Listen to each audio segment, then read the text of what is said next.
আমি লিজা রান্নার হাতে করি রান্নাঘরে। আজকেও তোমাদের জন্য নিয়ে চলে এসেছি একটা ওয়েট লস রেসিপি। প্রথমে আমি কিছু এখানে ভিজিয়ে রেখেছি কাবলি ছোলা। কাবলি ছোলাগুলোকে এবার একটু সেদ্ধ করে নেব। ভালো করে ধুয়ে নিয়েছি।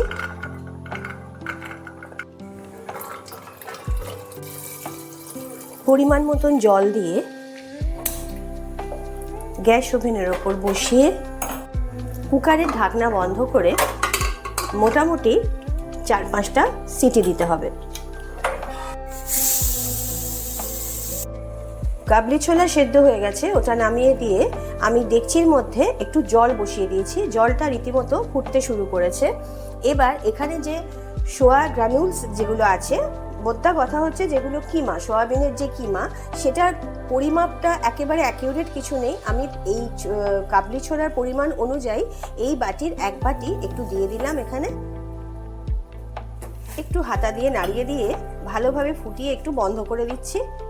একটু পরে এগুলো একটু ফুলে যাবে। দেখো 5-7 মিনিট পরে কিন্তু সোয়াবিনের টুকরোগুলো ফুলে উঠেছে। এটা হয়ে গেছে। তো আমি এবার এখানকার যে জলটা আছে সেই জলটা একটু ছেঁকে নিই।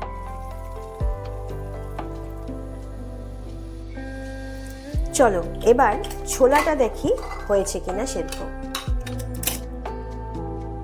দেখো ছোলা কিন্তু ভেঙে যাচ্ছে, ছোলাটা সেদ্ধ হয়ে গেছে। এবার একটা কাচের বাউল নিয়ে নিয়েছি। এর মধ্যে দিয়ে দিচ্ছি আমি পরিমাণ মতন টক দই।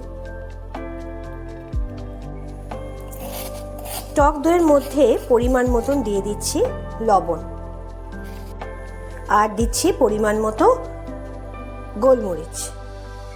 এবার দইটাকে ভালোভাবে একটু ফেটিয়ে নিতে হবে। এটা একদমই ইজি, ভীষণই ইজি, আর ভীষণ মানে ওয়েট লসের ক্ষেত্রে ভীষণ উপকারী আর কি। তোমাদেরকে আমি আগের দিনকে ওয়েট লসের যে স্যুপটা দেখিয়েছিলাম সেটা হলো স্যুপ, আর আজকেরটা যেটা দেখাচ্ছি সেটা হচ্ছে এক ধরনের স্যালাড, যেটা খেলে ওয়েট লস একেবারে অবধারিত। আর একটা কি ব্যাপার বলো তো, এখনকার যে ওয়েদার, এই ওয়েদারের উপর ওই জন্যই আর কি এই ধরনের খাবার খেতে একটু ইচ্ছা করে। একটু ঝাল ঝাল, একটু টক টক খেতে বেশ ভালো লাগে।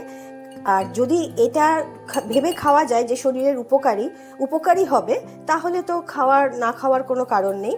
তো সেই জন্যই আজকে তোমাদেরকে আমি এই স্যালাডটা দেখাচ্ছি। গ্যাস ওভেনের ওপর একটা প্যান বসিয়ে দিয়েছি। এবার এর মধ্যে দিয়ে দিচ্ছি অল্প পরিমাণে একটু তেল। এখানে আমি কেটে রেখেছি সরু সরু করে কিছু গাজর দিয়ে দিচ্ছি তেলের মধ্যে। গাজরটা তোমরা যদি কেউ মনে করো যে কাঁচা দেবে তাহলে দিতে পারো। আর যেহেতু একটু আমার ক্ষেত্রে একটু অন্যরকম ব্যাপার, মানে আমার ক্ষেত্রে যেহেতু বাড়িতে অনেক বয়স্করা আছেন, তো সেই জন্যই আমি এগুলোকে একটু তেলের মধ্যে নেড়ে নিচ্ছি। এটা ক্যাপসিকাম অল্প একটু দিয়েছি, সেটাও কুচি করে কেটে নিয়েছি। এবার একটু জাস্ট নাড়াচাড়া করে নিতে হবে যাতে কাঁচা ভাবটা চলে যায়, একটু নরম হয়ে যায়। গাজর আর ক্যাপসিকামটা ভাজা হচ্ছে। আমি গ্যাস ওভেনের ফ্লেমকে মিডিয়ামে রেখে দিয়েছি। আর এদিকে যে ফ্যাটানো দইটা আছে তার মধ্যে আমি কাবলি ছোলাগুলো পুরো ঢেলে দিচ্ছি। এবার সোয়াবিনের কিমা যেটা আমি সেদ্ধ করে রেখেছি সেটাও আমি দিয়ে দিচ্ছি।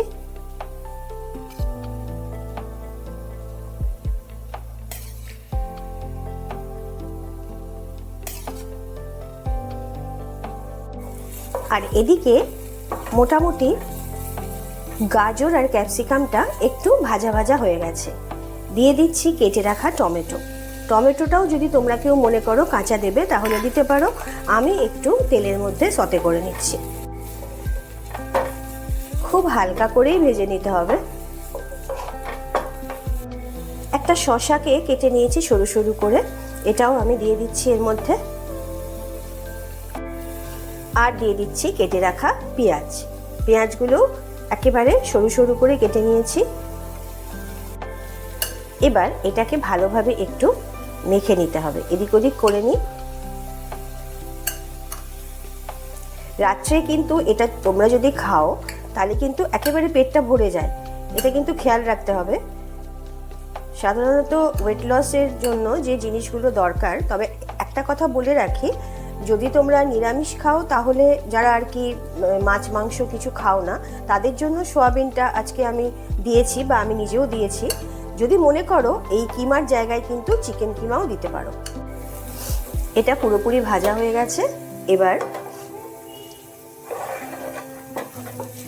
একেবারে এর মধ্যে ঢেলে দেব।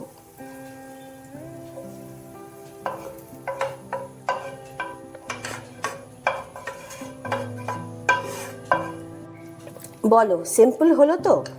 কিছুই নেই কিন্তু এর মধ্যে। এইভাবে বেশ ভালো করে মেখে নিতে হবে। আর যদি মনে করো তোমরা কেউ লেবু পছন্দ করো, তাহলে একটু লেবু নিংড়ে দিতে পারো, আর তা না হলে লেবু দেওয়ার দরকার নেই। এটা এমনি বেশ ভালো লাগে, খুব টেস্টফুল হয় খেতে। একবার করে খেয়ে দেখো। আর আমার নতুন বন্ধুরা যারা আজকে আমার এই ভিডিও দেখছো, তোমাদের জন্য বলছি, তোমরা কিন্তু অবশ্যই একটু ট্রাই করো, সাথে সাবস্ক্রাইব করে আমার বন্ধু হয়ে পাশে থেকো, লাইক শেয়ারও করতে কিন্তু ভুলো না।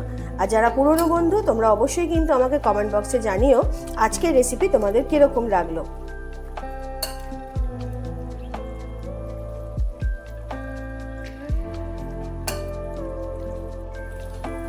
এবার কিন্তু একেবারে রেডি হয়ে গেছে পরিবেশনের জন্য। পরিবেশন করার জন্য একটা বাটির মধ্যে দিয়ে দিচ্ছি। এই সপ্তাহটা তোমাদেরকে আমি এখনো পর্যন্ত দু ধরনের ওয়েট লস রেসিপি দেখালাম। আমার ইচ্ছা আছে সামনের দিনও তোমাদেরকে এই ধরনের ওয়েট লস আর এক ধরনের রেসিপি তোমাদের সামনে নিয়ে আসবো। তোমরা অবশ্যই কিন্তু আমাকে কমেন্ট বক্সে জানিও কিরকম লাগছে তোমাদের এই রেসিপিগুলো দেখতে। এটা কিন্তু ভীষণ ভালো লাগে খেতে, আর কিচ্ছু নেই এর মধ্যে, শরীর একেবারে সুস্থ থাকবে। যদি কারোর কোনো অসুবিধে হয়, কোনো কিছুতে ধরো বারণ আছে, কারোর ক্ষেত্রে গাজর খাওয়া, কারোর ক্ষেত্রে হয়তো টমেটো খাওয়া বারণ থাকে, তো সেক্ষেত্রে সেগুলো তোমরা একটু অ্যাভয়েড করে নেবে। তাহলে রেডি হয়ে গেল আজকের রেসিপি। তাহলে আজকের মতন চললাম, টাটা। সবাই তোমরা সুস্থ থেকো, ভালো থেকো।